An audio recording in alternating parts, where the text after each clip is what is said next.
Hello friends পোনপ্ৰথমে ৰাতিপুৱাৰ আন্তৰিক অভিনন্দন জনাই আজিৰ ক্লাছটি মই আৰম্ভ কৰিব ওলাইছোঁ। আজি তোমালোকৰ সন্মুখত অসমীয়া বিষয়ৰ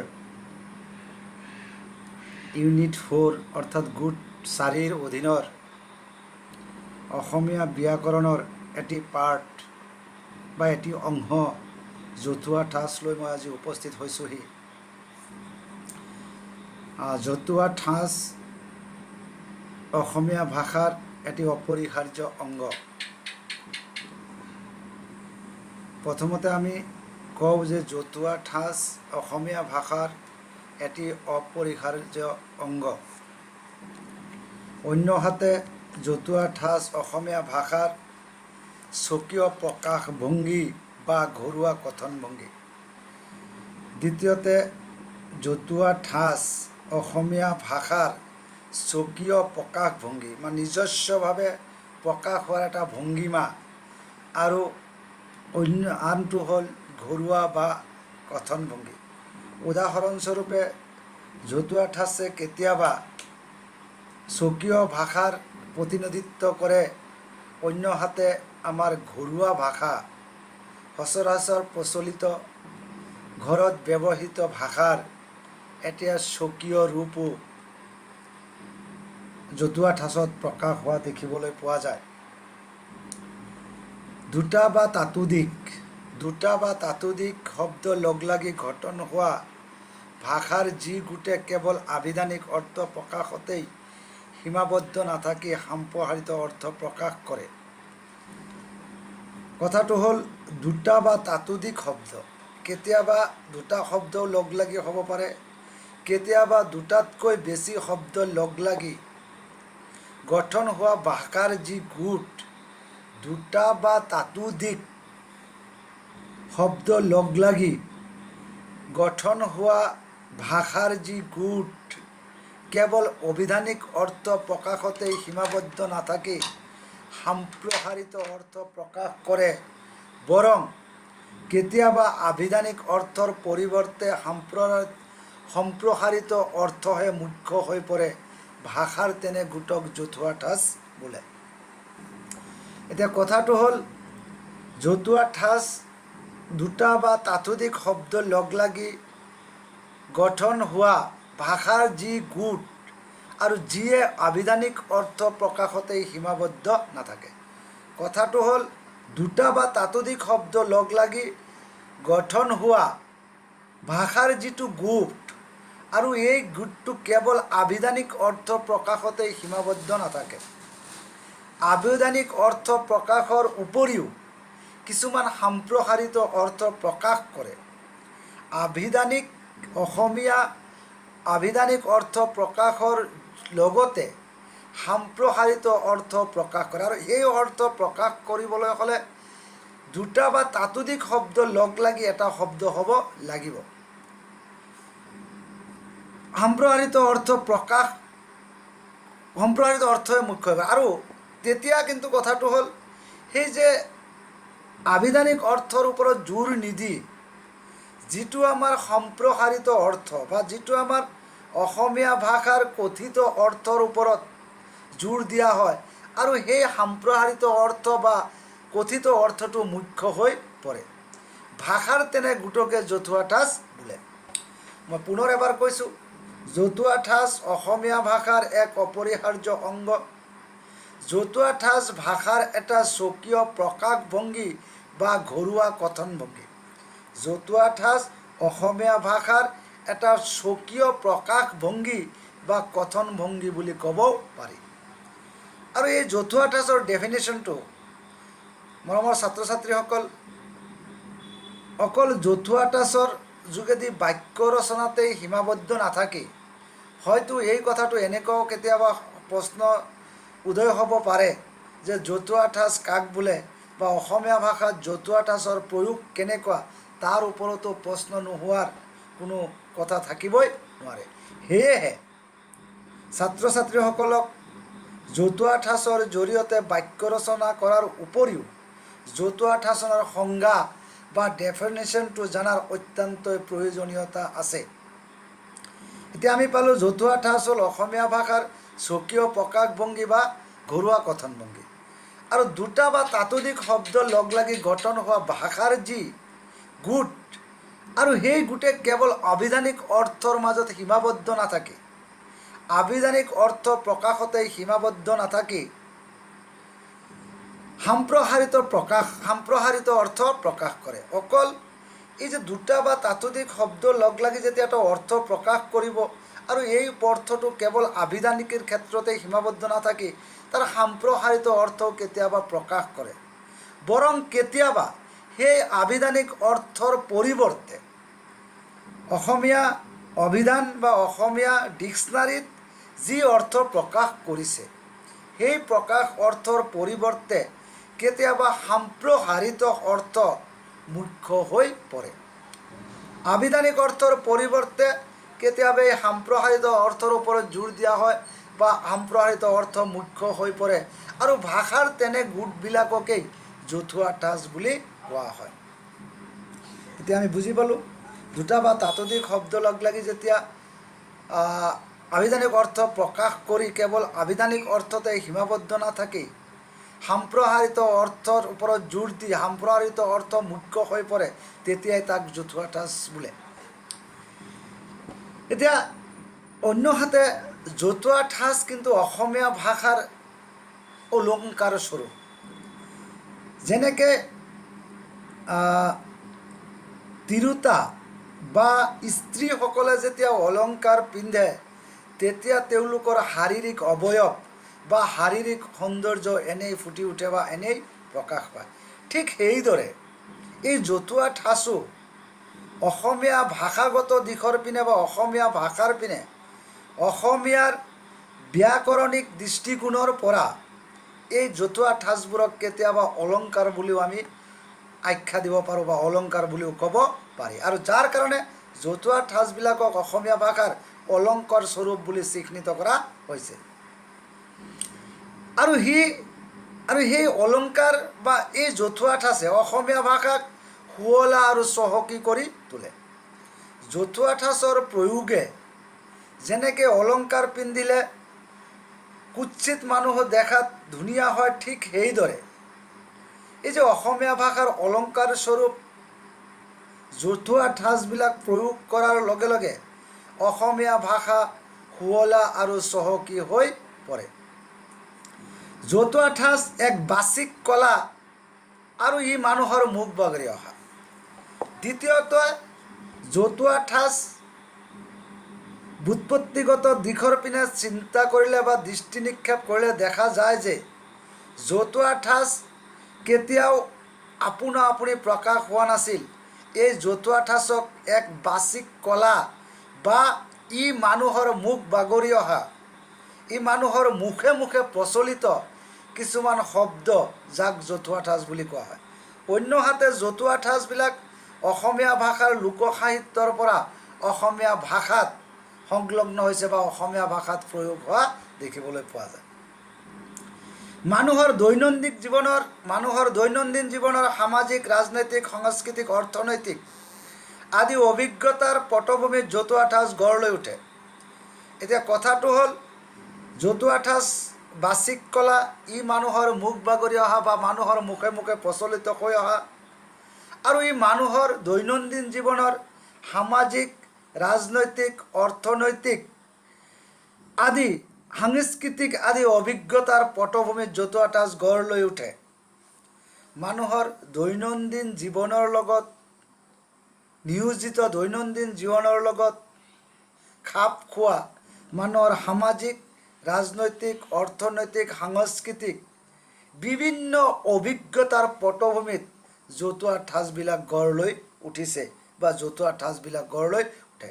কথাটো হ'ল মানুহৰ মুখে মুখে প্ৰচলিত, মানুহৰ মুখ বাগৰি অহা কথাবিলাক যেতিয়া মানুহৰ সামাজিক, ৰাজনৈতিক, অৰ্থনৈতিক, সাংস্কৃতিক অভিজ্ঞতাৰ দ্বাৰা পৰিচালিত হৈ কেতিয়াবা ভাষাৰ প্ৰকাশ হয়, আৰু সেই পটভূমিতেই জতুৱা ঠাঁচবিলাক গঢ় লৈ উঠে। পৰৱৰ্তী সময়ত এই যে মানুহৰ মুখে মুখে মানুহৰ মুখ বাগৰি অহা এই জতুৱা ঠাঁচবিলাক এটা সময়ত কোনোবা শিক্ষিত লোকৰ হাতত বা কোনোবা সাহিত্যিকৰ হাতত সি লিখিত ৰূপ পাবলৈ সক্ষম হয়। এতিয়া ছাত্ৰ ছাত্ৰীসকল, যিহেতু জতুৱা ঠাঁচ আমি জানো যে সি হ'ল অসমীয়া ভাষাৰ এক অপৰিহাৰ্য অংগ, আৰু জতুৱা ঠাঁচ অসমীয়া ভাষাৰ এটা স্বকীয় প্ৰকাশভংগী বা ঘৰুৱা গঠনভংগী। দুটা বা তাতোধিক শব্দ লগ লাগি গঠন হোৱা ভাষাৰ যি গোটেই কেৱল আবিধানিক অৰ্থ প্ৰকাশতেই সীমাবদ্ধ নাথাকে। দুটা বা তাতোধিক শব্দ লগ লাগি গঠন হোৱা ভাষাৰ যি গোট, সেই গোট কেৱল আবিধানিক অৰ্থতেই সীমাবদ্ধ নাথাকি সম্প্ৰসাৰিত অৰ্থ প্ৰকাশ কৰে, বৰং কেতিয়াবা আবিধানিক অৰ্থৰ পৰিৱৰ্তে সম্প্ৰসাৰিত অৰ্থহে মুখ্য হৈ পৰে, আৰু ভাষাৰ তেনে গোটবোৰকেই জতুৱা ঠাঁচ বোলে। জতুৱা ঠাঁচ ভাষাৰ এক অলংকাৰ। অলংকাৰে যেনেকৈ মানুহৰ শাৰীৰিক সৌন্দৰ্য ফুটাই তোলে, ঠিক সেইদৰে জতুৱা ঠাঁচেও অসমীয়া ভাষাৰ বা অসমীয়া বাক্যক শুৱলা আৰু চহকী কৰি তোলে। আৰু জতুৱা ঠাঁচক আমি এটা বাচিক কলা বুলি ক'ব পাৰোঁ। আৰু এই বাচিক কলা প্ৰথমতে লিখিত ৰূপত প্ৰকাশ হোৱা নাছিল। এই বাচিক কলাসমূহ লোক সাহিত্যৰ পৰা আহি পেলাই, মানুহৰ অলিখিত সাহিত্যৰ পৰা আহি পেলাই মানুহৰ মুখ বাগৰি মানুহৰ মুখে মুখে প্ৰচলিত হৈছিল, আৰু মানুহৰ দৈনন্দিন জীৱনৰ সামাজিক, অৰ্থনৈতিক, ৰাজনৈতিক, সাংস্কৃতিক অভিজ্ঞতাৰ পটভূমিত মানুহৰ দৈনন্দিন জীৱনৰ সামাজিক, অৰ্থনৈতিক, ৰাজনৈতিক, সাংস্কৃতিক অভিজ্ঞতাৰ পটভূমিত এই জতুৱা ঠাঁচবিলাক গঢ় লৈ উঠে বা গঢ় লৈ উঠিছে। আৰু পৰৱৰ্তী সময়ত এই জতুৱা ঠাঁচবিলাক কোনো শিক্ষিত লোক বা কোনো অসমীয়া সাহিত্যিকৰ হাতত যেতিয়া লিখিত ৰূপ পায়, লিখিত ৰূপত আকাৰত প্ৰকাশ হয়। এতিয়া কথাটো হ'ল যে জতুৱা ঠাঁচ প্ৰথমতেই, আজি আমি হয়তো জতুৱা ঠাঁচবিলাকক লিখিত আকাৰত পাইছোঁ বা অসমীয়া ভাষাৰ লগত খাপ খোৱা দেখিবলৈ পাইছোঁ, অভিধানত পাইছোঁ, বিভিন্ন ব্যাকৰণত পাইছোঁ। কিন্তু এই যে জতুৱা ঠাঁচৰ যদি জন্ম বৃত্তান্ত আমি চাবলৈ যাওঁ, বা জতুৱা ঠাঁচৰ যদি জন্মগোত্ৰ যদি আমি চাবলৈ যাওঁ, তেতিয়াহ'লে এই কথাটো স্পষ্ট হৈ পৰে যে জতুৱা ঠাঁচে কেৱল আবিধানিক অৰ্থৰ ওপৰত জোৰ নিদি মানুহৰ মুখে মুখে প্ৰচলিত সম্প্ৰসাৰিত অৰ্থৰ ওপৰত জোৰ দি, আৰু ইয়ে এক সময়ত মুখ্য হিচাপে প্ৰকাশ পায়। আৰু জতুৱা ঠাঁচবিলাক একোটা বাচিক কলা, আৰু ইয়ে মানুহৰ মুখে মুখে মুখ বাগৰি অহা, আৰু এইবিলাক মানুহৰ দৈনন্দিন জীৱনৰ লগত জড়িত সামাজিক, অৰ্থনৈতিক, ৰাজনৈতিক, সাংস্কৃতিক আদি মানুহৰ দৈনন্দিন জীৱনৰ এই দিশবিলাকৰ অভিজ্ঞতাৰ পটভূমিত জতুৱা ঠাঁচবিলাক গঢ় লৈ উঠে। আৰু এটা সময়ত এই জতুৱা ঠাঁচবিলাক কোনোবা শিক্ষিত লোক বা কোনোবা সাহিত্যিকৰ হাতত লিখিত ৰূপ পাবলৈ সক্ষম হয়। অন্যহাতে দৰাচলতে জতুৱা ঠাঁচবোৰ নিৰ্দিষ্ট ভাষিক গোষ্ঠী একোটাৰ স্বকীয় সম্পদ, জাতি একোটাৰ পৰিচায়ক। আৰু এই জতুৱা ঠাঁচবিলাকত এটা জাতি বা এটা ভাষিক গোষ্ঠী, এতিয়া আমি যদি এই অসমীয়া জতুৱা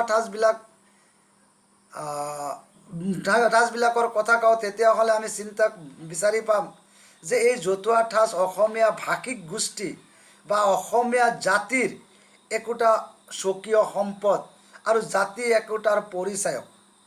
আৰু সেই জাতিটোৰ অসমীয়া ভাষাৰ জতুৱা ঠাঁচবিলাক অসমীয়া জাতিৰ এইটো জাতীয় সম্পদ বা এটা স্বকীয় সম্পদ, আৰু এটা জাতিৰ পৰিচয় সেই জতুৱা ঠাঁচবিলাকত আমি কি কৰিব পাৰোঁ, পাবলৈ সক্ষম হওঁ। জতুৱা ঠাঁচ দুই ধৰণৰ প্ৰয়োগ লক্ষ্য কৰা যায়। এতিয়া আহোঁ আমি জতুৱা ঠাঁচৰ প্ৰয়োগ। ছাত্ৰ ছাত্ৰীসকল, যিহেতু জতুৱা ঠাঁচ কাক বোলে, জতুৱা ঠাঁচ কি, জতুৱা ঠাঁচৰ উৎপত্তি, কেনেকৈ জতুৱা ঠাঁচে লিখিত ৰূপ পালে, গোটেই কথাখিনি অলপ অলপকৈ আলোচনা কৰা হ'ল। আৰু জতুৱা ঠাঁচ এটা সময়ত মানুহৰ দৈনন্দিন জীৱনৰ সামাজিক, ৰাজনৈতিক, অৰ্থনৈতিক, সাংস্কৃতিক অভিজ্ঞতাৰ পটভূমিত গঢ় লৈ উঠে। আৰু পৰৱৰ্তী সময়ত সেইবিলাক বিভিন্ন শিক্ষিত লোক বা সাহিত্যিকৰ হাতত সেই জীৱনৰ অভিজ্ঞতাৰ ওপৰত ৰচিত সেই জতুৱা ঠাঁচবিলাক লিখিত আকাৰত প্ৰকাশ পাবলৈ সক্ষম হয় বা লিখিত ৰূপ পায়। আৰু দৰাচলতে এই জতুৱা ঠাঁচবিলাক একোটা ভাষিক গোষ্ঠী বা একোটা জাতিৰ স্বকীয় সম্পদ হিচাপে পৰিচয় দিব পাৰে। উদাহৰণস্বৰূপে আমি যদি অসমীয়া ভাষাৰ জতুৱা ঠাঁচবিলাকক বিচাৰিবলৈ যাওঁ, তেতিয়াহ'লে অসমীয়া ভাষাৰ এই জতুৱা ঠাঁচবিলাক অসমীয়া জাতিৰ একোটা স্বকীয় সম্পদ আৰু সি অসমীয়া জাতিৰ এটা পৰিচায়ক। আৰু অসমীয়া জাতিৰ পৰিচয়ো সেই জতুৱা ঠাঁচৰ পৰা আমি কি কৰিব পাৰোঁ, বিচাৰি উলিয়াই ল'ব পাৰোঁ। আৰু জতুৱা ঠাঁচৰ এতিয়া প্ৰয়োগলৈ যদি আমি দেখা পাওঁ, জতুৱা ঠাঁচৰ দুই ধৰণৰ প্ৰয়োগ লক্ষ্য কৰা যায়। সাধাৰণ অৰ্থ প্ৰকাশ কৰা আৰু সম্প্ৰসাৰিত অৰ্থ প্ৰকাশ কৰা। মাই ডিয়াৰ ষ্টুডেণ্টছ, এতিয়া জতুৱা ঠাঁচৰ প্ৰয়োগ যদি আমি দেখিবলৈ পাওঁ, তাতে দুটা কথা জড়িত হৈ আছে। দুই ধৰণে জতুৱা ঠাঁচ প্ৰয়োগ হ'ব পাৰে। এটা সাধাৰণ অৰ্থ প্ৰকাশ কৰে, আন এটা সম্প্ৰসাৰিত অৰ্থ প্ৰকাশ কৰে। সাধাৰণ অৰ্থ আৰু সম্প্ৰসাৰিত অৰ্থ কেনেকৈ প্ৰকাশ কৰে এই কথাটো মই পিছত তোমালোকক স্পষ্ট কৰি আছোঁ। এতিয়া কথাটো হ'ল, জতুৱা ঠাঁচ দুই ধৰণৰ প্ৰয়োগ হোৱা দেখিবলৈ পোৱা যায়। নম্বৰ 1, সাধাৰণ অৰ্থ প্ৰকাশ কৰা আৰু সম্প্ৰসাৰিত অৰ্থ প্ৰকাশ। জতুৱা ঠাঁচ দুই ধৰণৰ প্ৰয়োগ লক্ষ্য কৰা যায়, সাধাৰণ অৰ্থ প্ৰকাশৰ ক্ষেত্ৰত আৰু সম্প্ৰসাৰিত অৰ্থৰ প্ৰকাশৰ ক্ষেত্ৰত। এতিয়া আমি যদি বিচাৰিবলৈ যাওঁ যে সাধাৰণ অৰ্থৰ প্ৰকাশৰ ক্ষেত্ৰত জতুৱা ঠাঁচৰ প্ৰয়োগ কেনেকুৱা হয়, তেতিয়াহ'লে আমি গম পাম